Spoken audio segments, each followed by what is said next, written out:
Estimados estudiantes, sean todos muy bienvenidos a esta clase enmarcada en el capítulo de redes. En esta ocasión estaré presentando el problema de flujo máximo a costo mínimo en el marco del trabajo realizado en el capítulo de redes.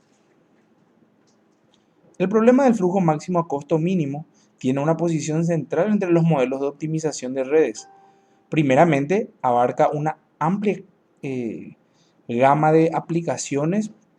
Además, presenta la particularidad de que las soluciones que presentamos en este problema son bastante eficientes. Como se había visto en otro tipo de problemas relacionados a la maximización de redes, en este caso se utilizan todos los casos ya estudiados, específicamente los casos de la ruta más corta, el flujo máximo y también el árbol de expansión mínima. Al igual que el problema del flujo máximo, se toma en cuenta un flujo en una red con capacidades de arcos limitadas y obviamente se trata de llevar la mayor cantidad posible de flujo por dichos arcos. Al igual que el problema de la ruta más corta, considera un costo o distancia del flujo a través de un arco y puede manejar varios orígenes, que son los nodos fuente, y varios destinos, que son los nodos de demanda del flujo. De nuevo con costos asociados. También pueden existir nodos intermedios por donde el flujo atraviesa sin necesidad de que éste produzca o absorba el flujo que se está tratando en una determinada red. En general, los problemas de camino más corto, árbol de expansión mínima y flujo máximo son casos especiales del problema de flujo máximo a costo mínimo, como se demostrará en esta clase y se podrá ver también en posteriores ejemplos y ejercicios. La razón por la que el problema del flujo de costo mínimo se puede resolver de modo tan eficiente es que se puede formular como un problema de programación lineal y es posible resolverlo con una versión simplificada del método simplex llamada método simplex de redes. En esta ocasión, lo que se podrá verificar y realizar en las prácticas de este curso será llevar de un problema real a una abstracción en un modelo de red y de ese modelo en red pasarlo a una abstracción superior que sería el modelo matemático de programación lineal, el cual podrá ser resuelto por cualquiera de los métodos ya aprendidos eh, con los métodos de resolución de problemas de programación lineal o inclusive con el método simple de redes que no será abordado, pero es importante que lo sepan. La presentación usual de los problemas de flujo máximo a costo mínimo se pueden presentar de la siguiente manera. Problemas de flujo máximo a costo mínimo son problemas reales o problemas con situaciones particulares que se estudian y que tienen que ser estudiados y analizados para poder pasarlo a un modelo en red. Justamente la segunda presentación que suelen tener los problemas de flujo máximo a costo mínimo es el modelo en red del problema. Justamente se puede observar en la lámina que tenemos un ejemplo de un modelo en red ya de un problema de flujo máximo a costo mínimo que fue abstraído al modelo de redes. Por último, tenemos el modelo de programación lineal o el modelo matemático lineal del problema que lo vamos a ver en profundidad un poco más adelante. La nomenclatura estándar del modelo en red para un modelo que ya fue abstraído en su segunda forma, diríamos, ¿verdad? El modelo en red está dado por la siguiente presentación. Este es un caso típico en donde tenemos una red conexa, en donde tenemos nodos, tenemos arcos. Los arcos por lo general son dirigidos, deben ser dirigidos para poder entender mejor el problema del flujo máximo y costo mínimo y tienen algunas particularidades que se irán mostrando en este momento. Primeramente tenemos los nodos de origen.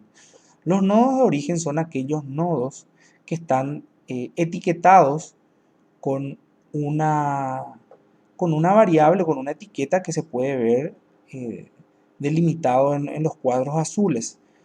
Por lo general, se le puede poner una variable denotada con una letra minúscula, con un subíndice relacionado al nodo. En este caso tenemos la letra B larga, subíndice A. Esto denota que este es el valor de este nodo en sí.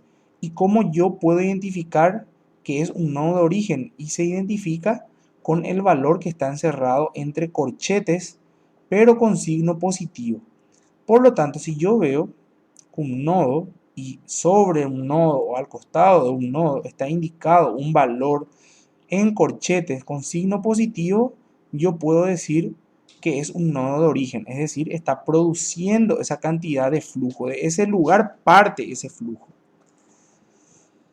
Es también indistinto si presenta la variable b sub a igual a 50 entre corchetes, como podemos ver también aquí en el cuadro azul, un valor entre corchetes que es 40, que está con signo positivo, pero que no tiene una variable que está etiquetada con el subíndice b que corresponde al nodo b.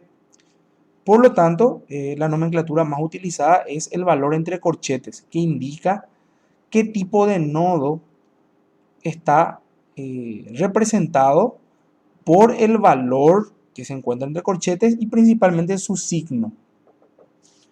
Seguidamente tenemos a los nodos de destino o a los nodos de demanda o a los nodos consumidores o a los nodos sumideros, que son las nomenclaturas o los nombres que se suelen utilizar comúnmente. Y tenemos como ejemplo los valores que están encerrados en los cuadros rojos para poder indicar mejor. Se puede observar que son valores numéricos que están cerrados o encerrados en unos corchetes, pero la particularidad de los nodos de destino es que tienen un signo negativo. Por lo tanto, se puede decir que si yo encuentro un valor negativo encerrado entre corchetes, al lado o al costado o arriba o abajo de los nodos, esos nodos son los nodos de destino. Es decir, lo que se produce en un nodo de origen tiene que necesariamente, si es que es posible, si es que las capacidades de los arcos lo permiten, satisfacer esa demanda. O sea, en este caso tenemos que cumplir en el nodo D una cantidad de 30 de flujo y en el nodo E una cantidad de 60. Para este caso en particular, y es algo que tenemos que tener en cuenta, siempre tenemos que tratar de ver el balance que existe entre la oferta y la demanda. La oferta tiene una cantidad total o valor de 90. Se produce 50 en el nodo A y se produce 40 en el nodo B. Y en el nodo D se consume 30 y en el nodo E se consume 60. Si sumamos los valores tanto de la oferta como de la demanda, se puede observar que está balanceado, es decir, que la oferta es igual a la demanda, por lo tanto, en teoría se debería de poder consumir todo. Eso depende de las limitaciones de flujo que se puedan llevar por los arcos. Podemos observar seguidamente el último tipo de nodo que se conoce como nodo de transbordo, que son aquellos nodos que tienen un valor cero entre los corchetes y representan los nodos por los cuales atraviesa el flujo para poder llegar a los nodos de destino. Estos nodos por lo general están delimitados con ese valor cero, así que es muy fácil de identificarlos. Seguidamente tenemos otros elementos que están marcados y resaltados en color amarillo y tienen una variable U con un subíndice que denota el nodo de origen y el nodo de destino. En este caso tenemos U sub A, B. Eso implica que es un arco que delimita la dirección desde A hasta B. Y estas variables U que están denotadas y marcadas son las capacidades o las restricciones de flujo que pueden atravesar por esos arcos. Es decir, todo lo que se produce en A y puedo enviar a B no puede exceder el valor de 10. Es decir, yo tengo la capacidad de ese flujo limitada a 10. Lo mismo ocurre para el U sub CE, que significa que todo lo que salga de C y vaya hacia E no pueden superar el valor de flujo de 80, o sea, tiene una capacidad limitada. Si no tengo estrictamente denotado la variable U, también denotada con los subíndices desde su origen hasta su destino, puedo decir que la capacidad de flujo de mis arcos son ilimitadas. Solamente son limitadas si yo los denoto explícitamente.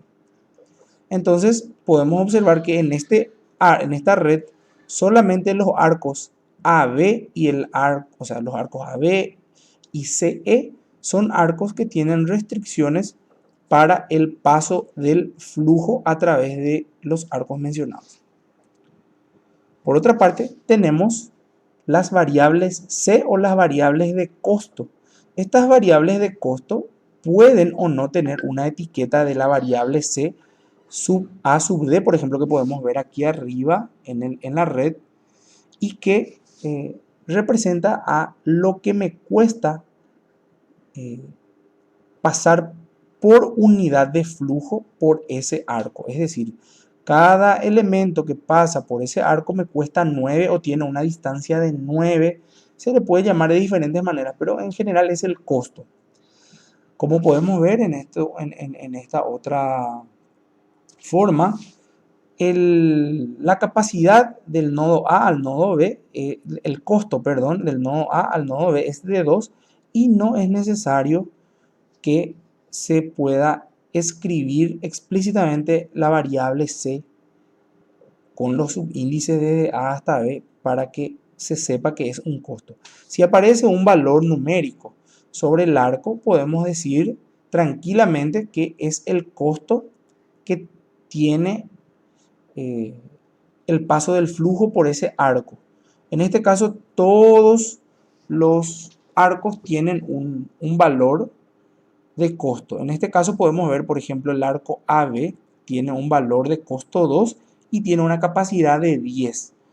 Entonces se puede delimitar y diferenciar claramente entre el costo y la capacidad. Eso es importante que se tenga bien en cuenta. Principalmente en el momento en el que yo tengo que modelar una situación real a un modelo de red. Por lo general se suele solicitar primero un modelo en red, y si ese modelo en red está terminado, ese modelo en red tiene una forma mucho más sencilla de programarlo en un modelo matemático.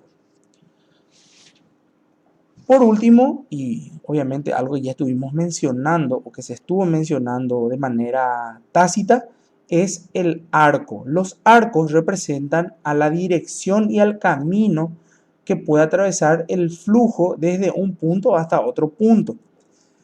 Necesariamente, como se había mencionado anteriormente, estos arcos tienen que ser dirigidos.